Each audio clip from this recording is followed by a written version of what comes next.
systems are everywhere around us, and they pose two major challenges: their heterogeneity and their complexity. They are very heterogeneous because they are developed in a variety of models of computation. So they usually consist of hardware and software, of discrete and continuous parts, of synchronous and asynchronous parts, and so forth. And they are also inherently complex because they are concurrent, reactive, and real-time dependent. And yeah, in the last years and decades, they also increasingly take intelligent control decisions autonomously. So these challenges make it very hard to ensure that these systems always work correctly, but at the same time, these systems are often safety critical, which means that a failure can cause serious costs or even damage human lives. And we can, I wanted to switch, it isn't switching. Probably it goes 3 slides forward in a second.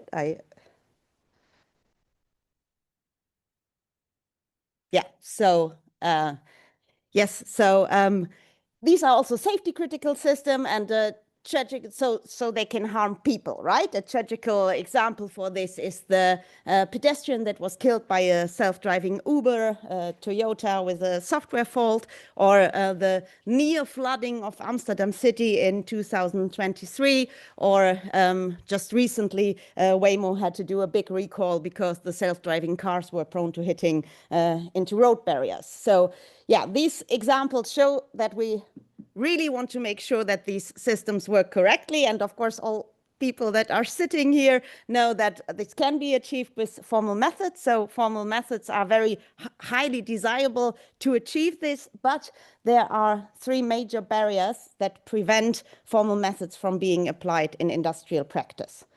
The first is that the languages and models that are used in industrial practice are often neither clearly understood nor formalized, so these have informally defined semantics.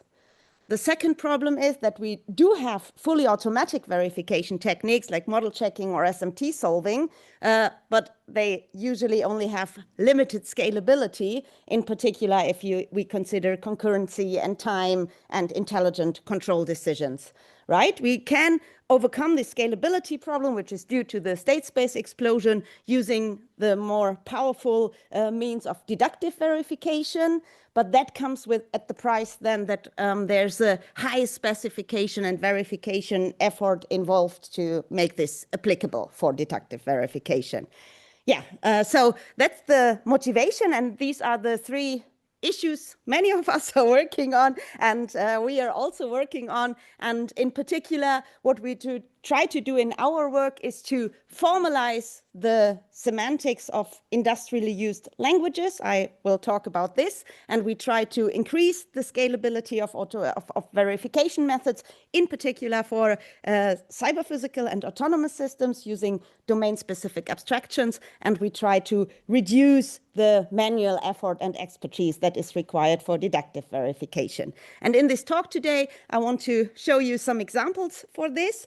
So what I want to do first is to give a summary how we achieve automated formalization of industrial design languages to integrate formal methods into the design process in the first place. And then I want to show 2 examples where we use integrated formal methods, one where we combine ideas from model checking with deductive verification for scalable CPS verification, and one where we combine deductive verification and runtime monitoring for safe learning, basically building on the concept of runtime monitoring with the ModelPlex technology, which Andre also explained yesterday in his great talk. Yeah, and then I will conclude my talk. So let me start with the integration of formal methods into the design process and how we do this with automated formalizations. And yeah, the question that has intrigued me already in my PhD is that there are so many great things we can do with formal methods, but at the same time, the cyber-physical systems or embedded systems we see in practice have informally defined semantics. So the question is, how can we get from informal requirements, other people are working more successfully on this, and the informal semantics of the system itself to formal representations such that we can apply formal verification tools. And a key ingredient to achieve this, in my opinion, is to use domain-specific abstraction. So to tailor the formal methods we want to use to the specific domain we are looking at. And we can do this in two ways. First, we can define semantics encodings, which enable, and where we basically abstractly capture the execution semantics of the informally defined languages. And this enables an automated formalization of a given system, informal system description into a formal system model, which can then be verified using existing formal verification techniques. And the second thing we can do is we can provide reusable specification mechanisms that are specifically tailored to a certain domain, for example, to help us to define the necessary assertions and invariants for deductive verification, or to define safety, timing, and resilience properties in a reusable way, or to define contracts for learning components. I will get back to the reusable specification mechanisms in a few minutes. And before I do that, I want to briefly summarize what we have done to do semantic encoding and automated formalization of existing industrially used languages. We have done that over the last nearly 20 years now, mainly for two widely used industrially languages, namely System C and Simulink. System C is a hardware-software co-design languages, so it can be used to describe both the hardware and the software, and for modeling and simulation, and is an open industry standard. And what we have done is that we have developed semantics encodings that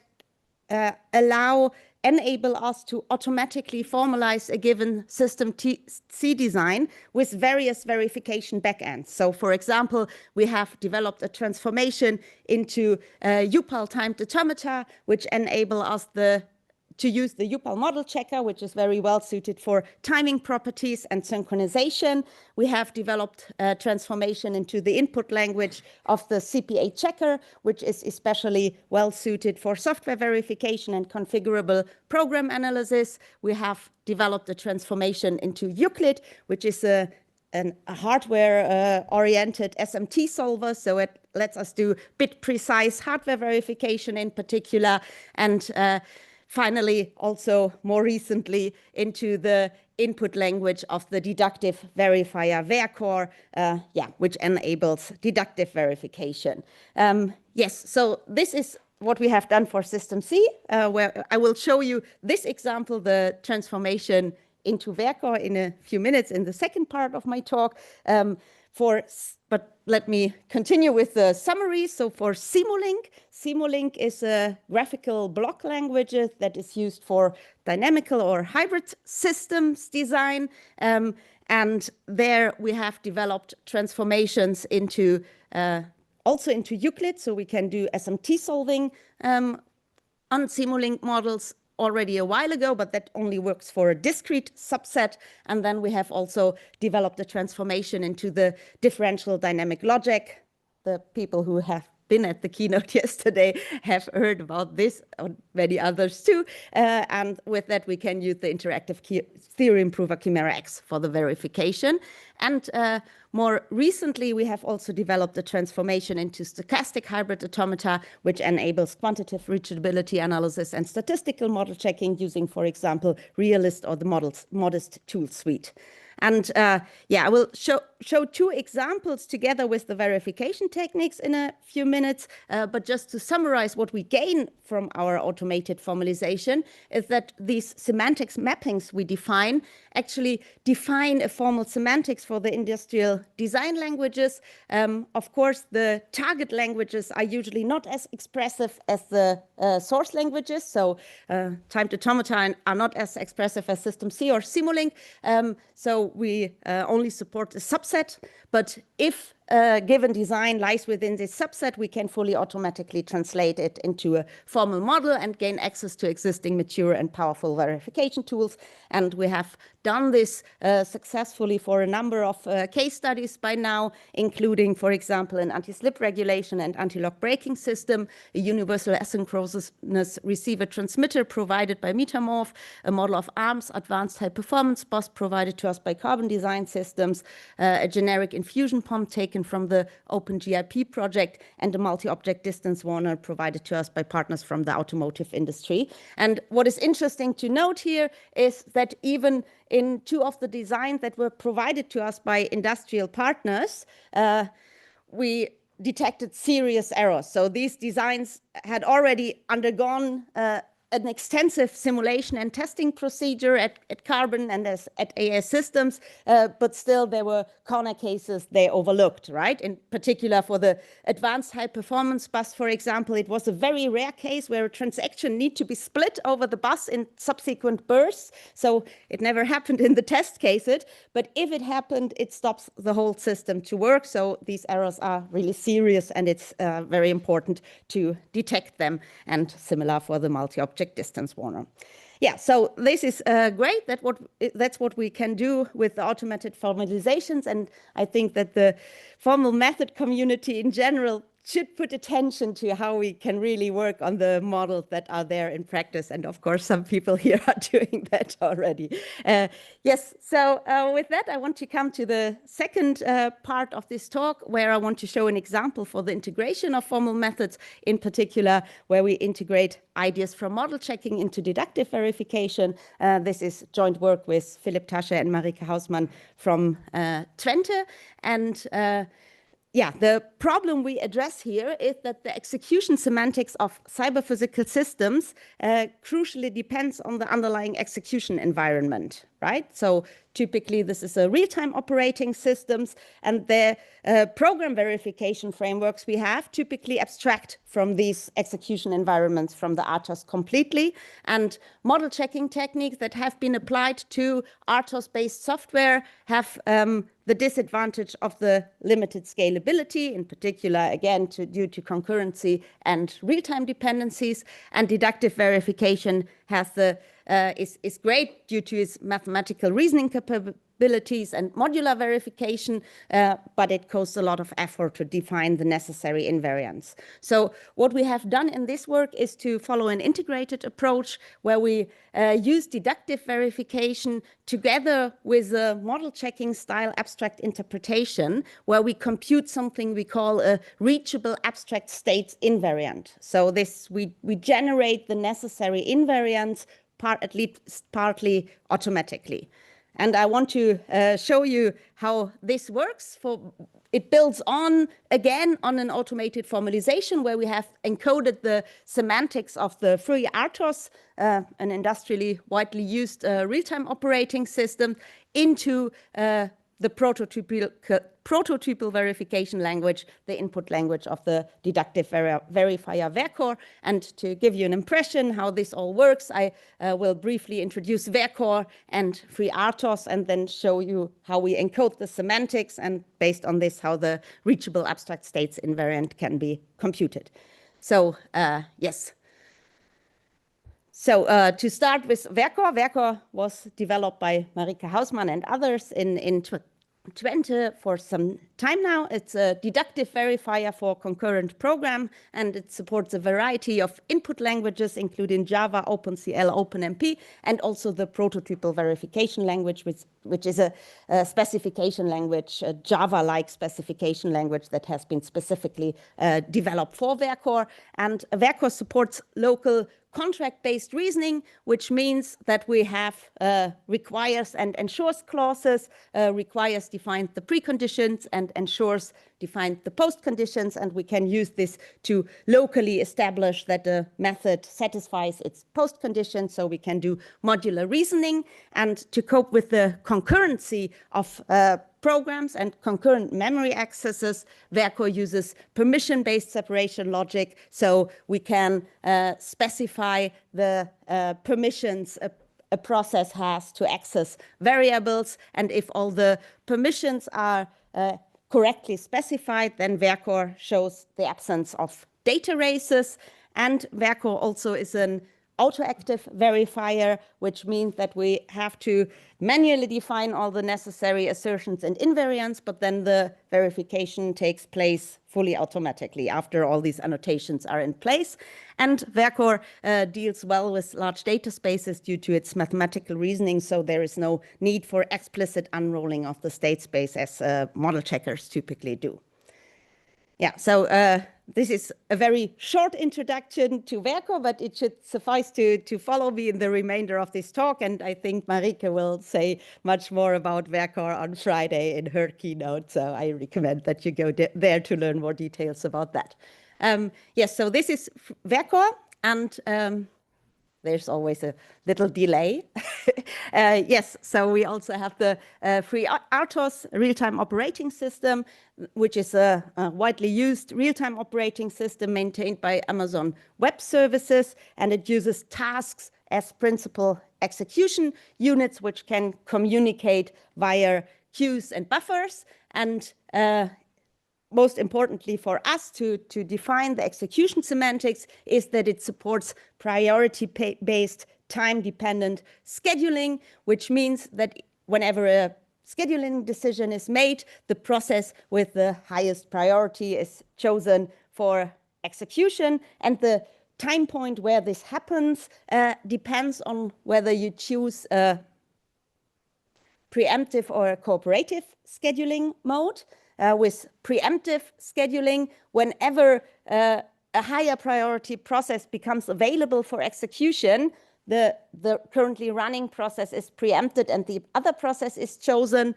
But with cooperative scheduling, if a higher priority process becomes available, we still wait until the lower priority process voluntarily gives up control. In this work here, we focus on cooperative scheduling because it reduces the number of interleavings significantly, and so also the state space explosion problem, and it is easier to verify, and that's why it's also often chosen for safety critical applications. Yeah, so to encode FreeRTOS applications in the prototypal verification language in PVL, what we do is basically we just translate all the tasks and timers that are present in a given RTOS-based software into concurrent threads in PVL. And then we have predefined encodings of the FreeRTOS semantics, and the threads that encode timers and tasks have access to the data structures of the FreeRTOS API and to scheduling variables, which encode task and event state. So task can put themselves to sleep by changing its own task state or wait for an event by looking at the event state or changing the event state. And we also provide a predefined encoding of the FreeRTOS scheduler, which schedules timers and tasks for execution, again, by accessing the scheduling variables, the task states and the event states. And then to ensure cooperative scheduling, we use a global lock, which is implemented in the scheduler and which basically needs to be acquired by every thread before it starts the execution. So this makes sure that there's only one process executing at the time. And we also associate a global invariant with the global lock, which we use to handle permissions. to support hardware effects to a certain degree. We also support interrupt handling, and there we again have a separate thread for each ISR handler, for each interrupt service routine handler, and a log that ensures mutual exclusion and is used to handle permissions.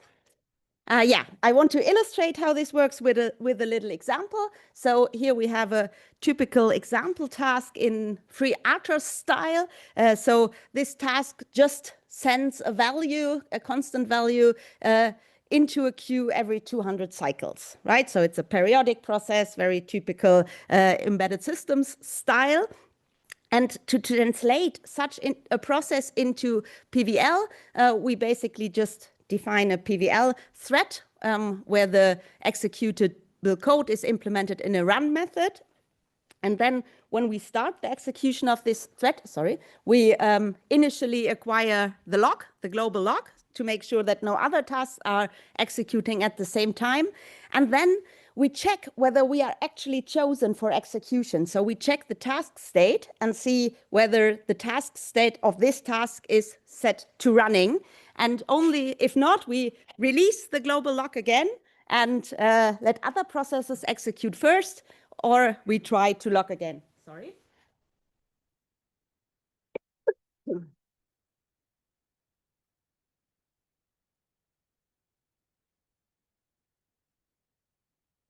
Yeah, so that's how we wait to be scheduled, basically, and it basically implements a busy wait here until we are scheduled by the scheduler, and whenever we pass this busy wait, then we can encode the execution time of the task. So we just non-deterministically choose a value from its best case and worst case execution time and increase the simulation time accordingly. And we check which other processes are becoming runnable in this time and add them to the runnable queue.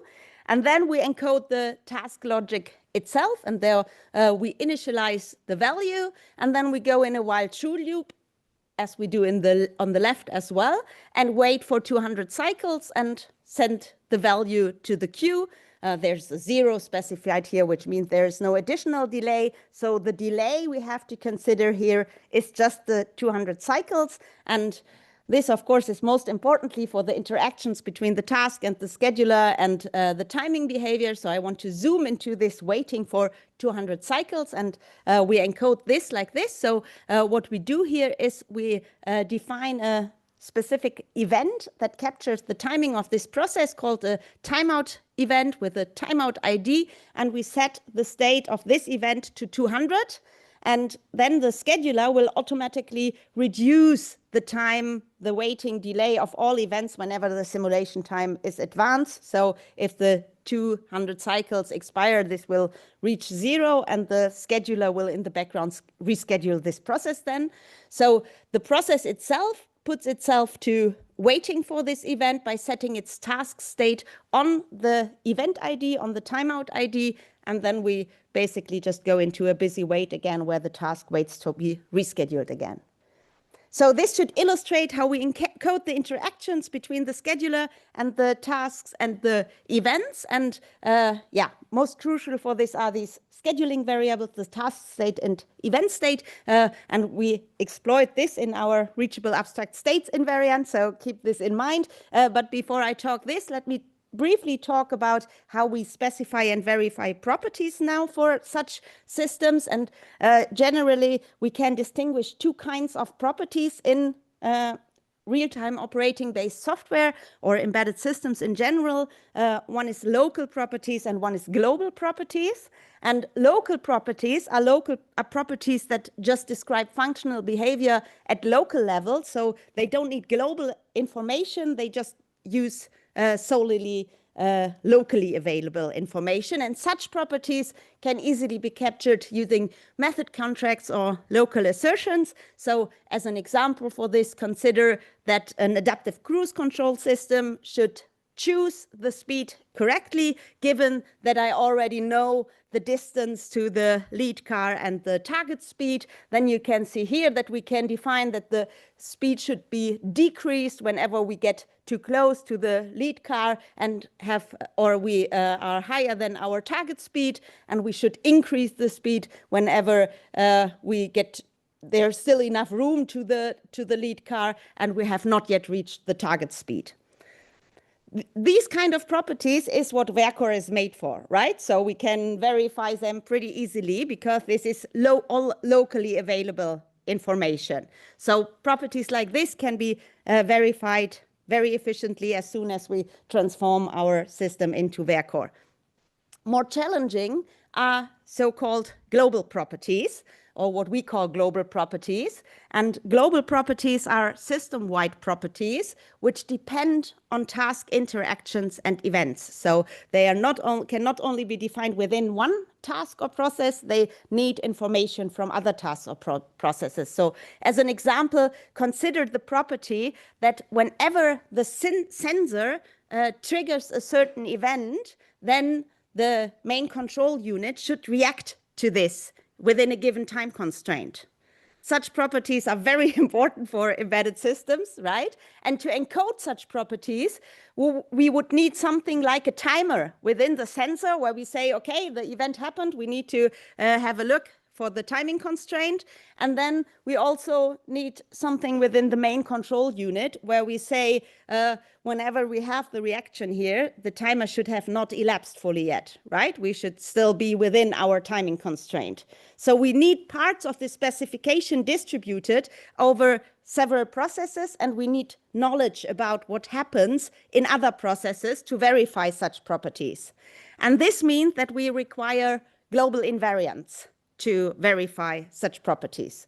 A simple example for a global invariant is deadlock freedom, where we want to say that we never want to get into a state where tasks are still waiting for events, but no events are scheduled anymore. Right? So this is a global property because it talks about all the tasks and event states, but it doesn't help us with the first problem because there we need more specific information about the execution order of tasks and on which events they are waiting. And to overcome this problem, we have developed the RASI concept, the concept of the reachable abstract states invariant. And the underlying first intuition is that we only capture task and event states and abstract from data completely and use this to compute an abstract reachable state space. So we basically just compute, we can be in this process, and then this process can be scheduled, and then this process can be scheduled, and this event can happen. Technically, this is encoded. We do this using a symbolic state exploration by abstracting from the data, abstract interpretation style.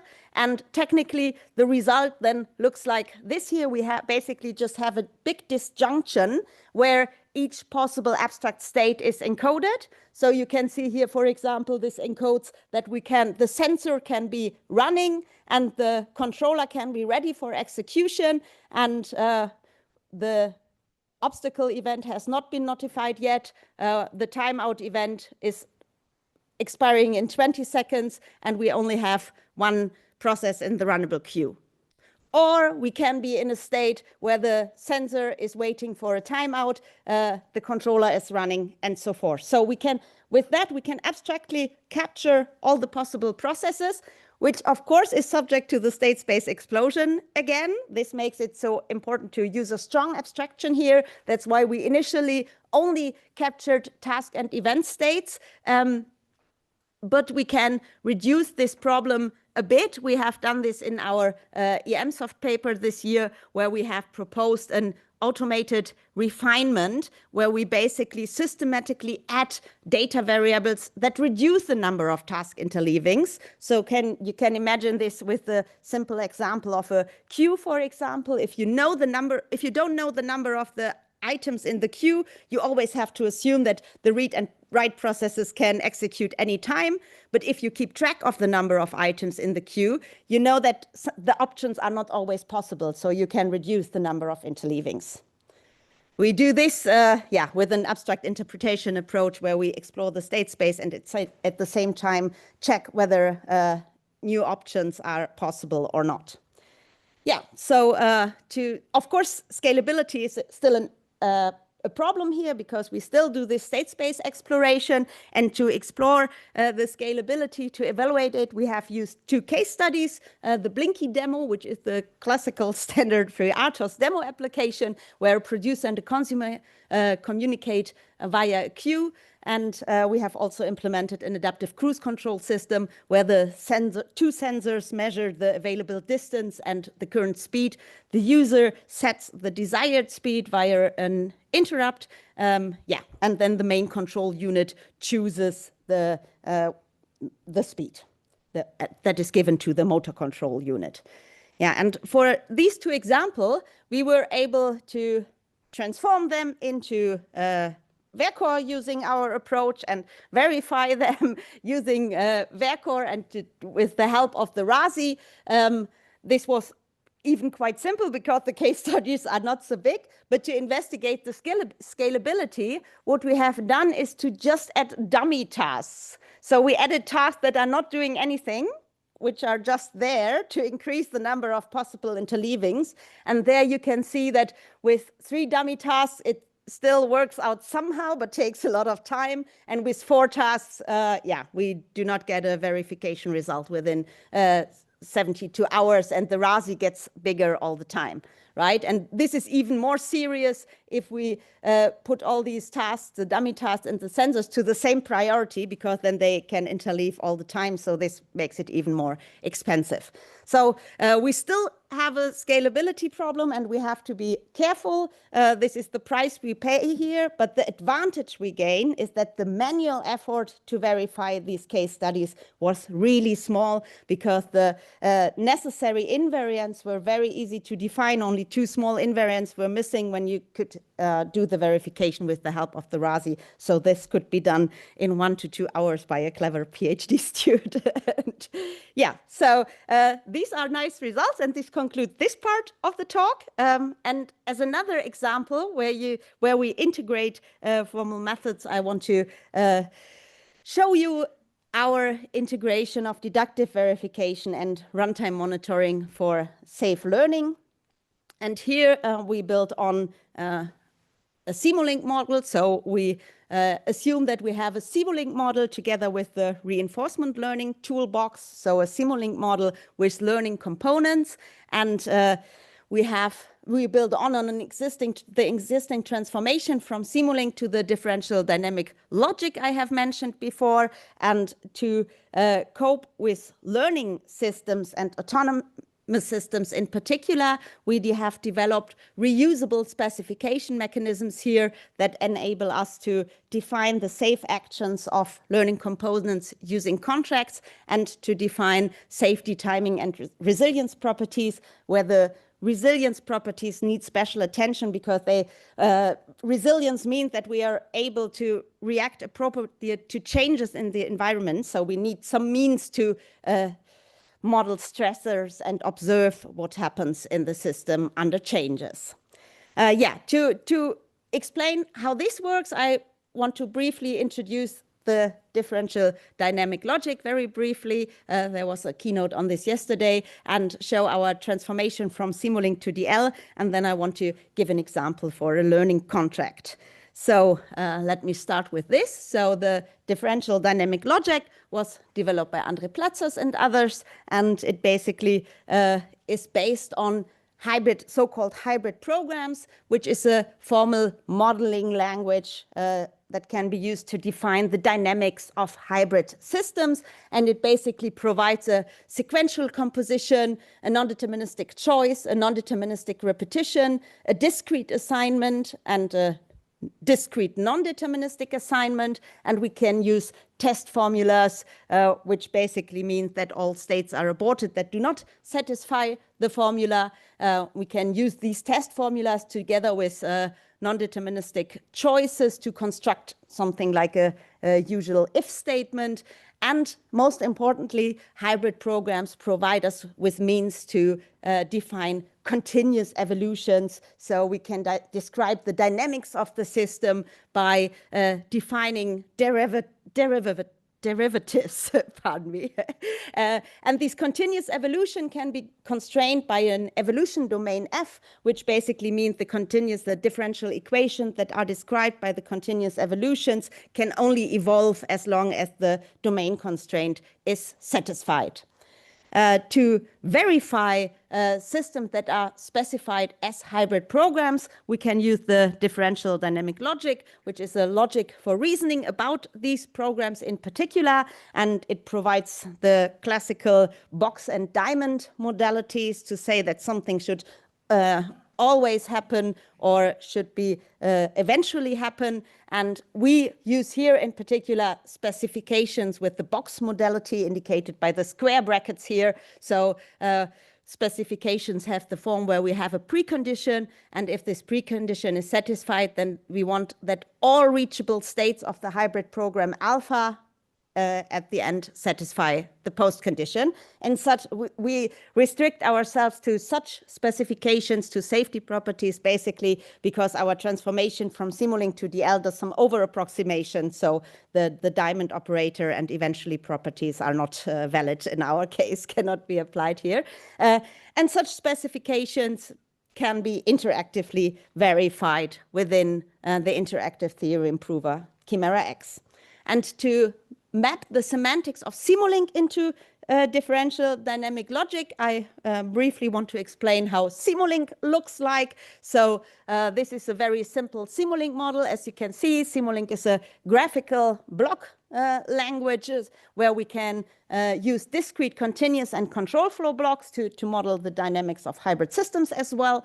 And this simple example here just modeled the dynamics of a moving vehicle, which could be a car or a robot, and the integrator continuously evolves with either a given input velocity or with 0 if we have reached a stop position to calculate the position X of the vehicle.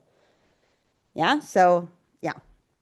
To translate or map this into the differential dynamic logic into hybrid programs, basically, we just translate discrete blocks into discrete assignments. So this is a very typical hybrid system because we have the continuous integration. So we have an underlying differential equation and we have a discrete controller.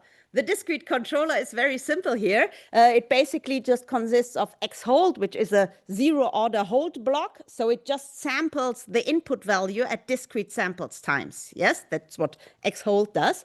And we have a switch block, which takes a discrete decision whenever we reach the stop time, right? So this is together a small discrete controller, and we can translate these discrete blocks into hybrid programs by just checking whether the sample time TS has expired. And whenever this happens, we just do the discrete assignment of the input to the output signals, basically, right? So this is depicted in blue, how the X hold is translated into DL. Then we have the continuous evolution depicted in green. So we can describe this in hybrid programs in DL by X prime equals 0 or X prime equals V in to describe the continuous evolution. In the continuous evolutions, we have to make sure that we use the sample time as a domain constraint to make sure that we always re-evaluate discrete assignments when the sample time elapses. And we can translate the red switch block into the test formulas X hold greater than stop or less or equal to stop. Yeah, and then we use a non-deterministic repetition to model the overall simulation loop. And the only piece that is missing then is the input variables, where we use a non-deterministic assignment, which can be constrained to the valid signal input range using a test formula again. So this should give you an impression how the transformation works. Of course, we have also support more intricate block semantics like numerical approximations and stuff like this and nested control flow. But you should get an impression here. And you can see that with that, we can actually translate Simulink models into the the differential dynamic logic. And the question is now, can we also do that for learning components? And of course, this is hard because learning processes use trial and error processes and are very data intensive. So we don't want to encode the whole behavior of the learning components into the differential dynamic logic. And what we do instead is that we use contracts. And I want to illustrate how this works with a little example. So here we have an autonomous robot in a factory setting, which uses reinforcement learning to reach dynamically assigned workstations. And while it does it, it should avoid moving obstacles, which we call opponents A and B. And the main safety requirement here is that we do not want to crash into the moving opponents. So the distance to both opponents should be greater than a minimum safety distance at all times. In Simulink, the robot is modeled by 4 subsystems, basically a sensor service which calculates the positions of the opponents, and the motor control system which computes the position of the robot from the last position, of course, and a given direction and speed.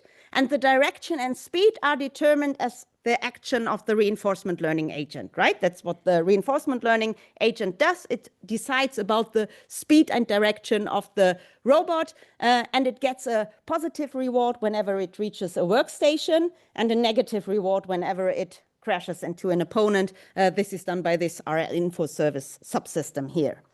So if we want to now define a contract for the reinforcement learning agent, the dynamics of the motor control and the sensor service, we know how to do that with our transformation, but the question is what to do with the reinforcement learning agent.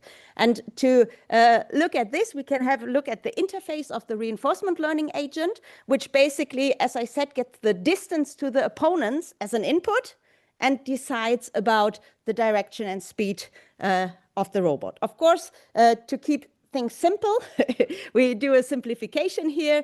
To be safe, we can, as a first step, just consider the velocity, right? We just make sure that we stop whenever we get too close to the opponents. And this can then be defined like this. So we assume a non-negative sample time, and we assume that the opponents are not driving backwards, so that their velocity is positive, non-negative at least. And then we can say safe actions of the reinforcement learning agent can be defined such that it either stops, or if it drives, if the velocity greater 0 is chosen, then the distance to the opponent must still be greater than our safety threshold, even if the robot itself and the opponent move towards each other with maximal speed within the next sample time. Because the reinforcement learning agent, I should have mentioned this earlier, acts in discrete sample times, right? So and this should still be greater than the safety distance, and then we are safe, then we have safe behavior. So that is how we can define safe actions. And what we do for system verification then is basically just replacing the reinforcement learning agent with this contract. And then we can verify the overall system under the assumption that the robot adheres to its contract. And we can use the ModelPlex technology from Chimera X to automatically generate a runtime monitor that ensures that safe actions are actually chosen at runtime. So we basically use this contract as a shield in simulation and runtime. And the full DL model, this is only the DL model of the robot, of course, not of the full system. But what you can see here is that this replacement of the RL agent by its hybrid contracts just means that we check whenever the sample time expires, we choose a new direction and speed with as non-deterministic assignments constrained by the contract we have just seen. And we have done the necessary proofs in Chimera X and shown this successfully, not only for the robot, but for several examples. And what is still a challenge here is, of course, to come up with these kinds of contracts, right? How to describe the safe actions. And to reduce the manual effort necessary for this, we have come up with what we call reusable contract patterns. This was, we did this because we made the observation that for the case studies we were looking at, the contracts basically looked very similar whenever we had a similar application in a specific domain. So, for example, the systems we were looking at here were hybrid systems where discrete reinforcement learning controller controls continuous variables. And whenever we have systems with this structure, then safety properties are often expressed as what we call threshold properties, and we can define a threshold pattern for this. So we often have properties where a variable, like the distance to the opponents, should be always kept within a certain range. And the contract then always looks like this. The current value of the safety critical variable, for example, the distance to the robot, should still be within the safety threshold, even considering the worst case reaction of the environment within one sample time with this chosen action. And this works for the robot, where the worst case reaction is the two driving towards each other. It also works with dynamic thresholds. For example, for an adaptive cruise control system, we want to make sure that the distance to the lead car still is enough to brake whenever the lead car stops unexpectedly. So yes, this is what we have done to define reusable patterns for contracts. And to look at more complex properties, we also have looked at resilience properties. I will keep this very brief. I see that I've talked a bit longer than I expected. So for resilience, we have to pay additional attention, because resilience properties are not just simple safety properties. Laprie has defined resilience as the persistence of service delivery that can justifiably be trusted when facing changes. And we have used this definition to capture resilience formally by using service levels to describe service delivery and stressors to describe safety critical changes. And these service levels is what we use to describe varying levels of service, degrading levels of service, depending on the changes in the environment of the stress the environment puts onto the system. So for example, for the robot, we can say that if the system is under low stress, all sensors are working fine, right? Then we can keep a safety threshold where the others are still able to simply evade us, right? If the system comes under stress, so for example, we have noise on our sensors or the sensors are failing, then we still want to keep at least a distance where the other robots are able to stop.